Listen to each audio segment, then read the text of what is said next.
Okay, I have here in my hands a list. It's a very short list, but does social media matter for working filmmakers, videographers, sort of the below the line talent level, or even up to director? I'm not talking about making camera reviews, being basically part of the marketing arm for camera companies or tech companies.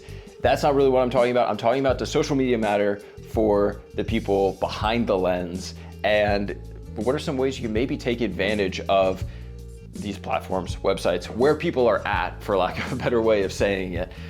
For the purposes of this, I'm gonna be thinking about Instagram, a little bit about YouTube, also about LinkedIn, because I think LinkedIn is like a sneaky good site to just be broadcasting a little bit about what it is that you do. But I have some notes, I took some notes, they're very short, there's like 3 points. So let's talk about it. 1, visibility for your work. Because of how social media sites have shifted very heavily into that algorithmic feed content.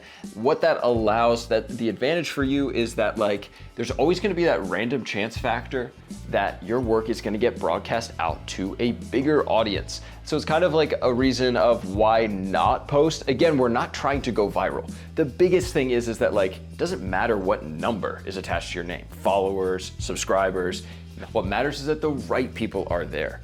The brand managers, the creative directors, the other working cinematographers, ACs, editors, people in the industry. All those people matter way more, and having 1,000 really well-connected industry people following your profile is way more valuable than 15,000 people showing up because you made a viral video featuring your dog. Oh, this is like a blue bounce. Anybody blue bounce? No. Okay, so number 2. Social proof. Think about how, and LinkedIn actually pioneered this, because you could see people's network. Who are they connected to? Who have they worked with? Who have they worked for? And that's just an easy way to, because then you can see everybody has good work to a certain extent, right? But like, do you work well together with somebody? That's always a challenge when you are reaching out and like trying to find somebody new for the first time. Okay, who can I work well with? Well, they've worked with these 5 other people that I know who follow them on Instagram. That's probably a good sign that you could work with that person. So social proof of having other accounts following your account, that somebody who might just be getting introduced to you also knows this person. That's just an interesting thing. That's worked well for me. It's a new social dynamic for sure for us to understand like the parasocial relationship and that kind of thing in social media. Anyway. That's a whole rabbit hole we could go down. We're not going to today, but think about that, social proof. Number 3, inquiries. I actually get a lot of inquiries via Instagram, and I would say they average probably B minus inquiries. Like, and that's the average. You get some fantastic stuff, people reach out. You get some stuff where people just like see your profile and they just like send you random DMs.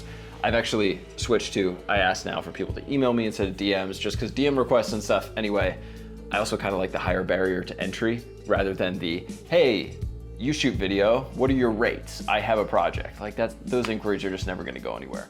But what I will say is that inquiries do come from social media just because you have to meet people where they're at a certain point. If you have an active, even semi-active, I never say post every day. I'm a big fan of like, hey, post once a month the content that you have, that you've been shooting over the past month. And that just shows that you're active, that you're working. And then if people are there, they will reach out to you on Instagram and you can respond there. And you can also move the conversation there to wherever it needs to go. Whether you say, hey, thanks for reaching out, hit me on email, hit me on text, whatever it is. Having an active profile where people are will never be a bad thing. Same with LinkedIn. You don't have to get overwhelmed with like, this needs to be fully built out and updated all the time. Like, no, like keep it simple, keep it professional, and it's just a place where leads can come in. And finally, what I'll share with you is my honest take on numbers. The follower number, the subscriber number, what is attached to your account. And this does come a little bit because I do work in the social media world behind the scenes a fair bit. And what I will say is that there's never a barrier between, or at least for me, there has never been a barrier between the amount of followers that I have on a certain platform to getting work. But there's always gonna be this little bit of, it's almost like a handshake into the room of when you hit, and I don't think it's like 50,000. I think it's like in that 5 to 10,000-ish range followers, especially on Instagram, again, because like a lot of my work just comes through Instagram.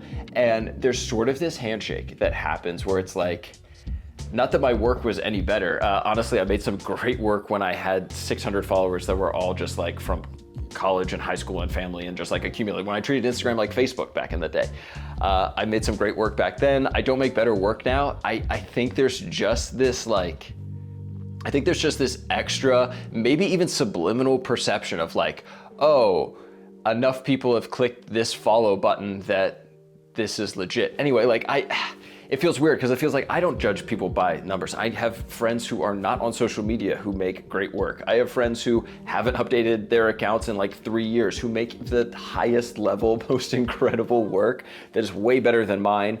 And they're just at a point where they don't need social media anymore to continue getting work. But if you're at that, like, you know, entering year 2 of full-time freelance, I still gotta hustle here. I still gotta make sure the jobs are coming in. What I would say is to not get caught up in, I have to make funny reels and chase trending audio. Make good work, share good work, make good videos, use Instagram as an address book. When you work with people on set who you really like, you're following them on Instagram, you're connecting on LinkedIn, that kind of stuff, that'll just kind of build almost it's your address book, it's your contact cards. But they're on Instagram, and eventually you might see it pay off. Or you can just go the old route. Hey, you can go the website route and you can work on set and you can probably crush it. But that's what I would say is that's a realistic take. There are some benefits. There are definitely drawbacks. Like you can just waste your time on social media. But if you treat it as a tool and you don't let it dictate how you operate and instead you dictate, hey, Instagram, this is what you can do for me. That's the best way to treat social media. Anyway, those are some honest thoughts sitting here in early 2025. We'll see. Maybe everything's gonna change. Maybe Instagram's gonna get banned. Who knows? We'll see what happens next. All right, Drew, do your magic.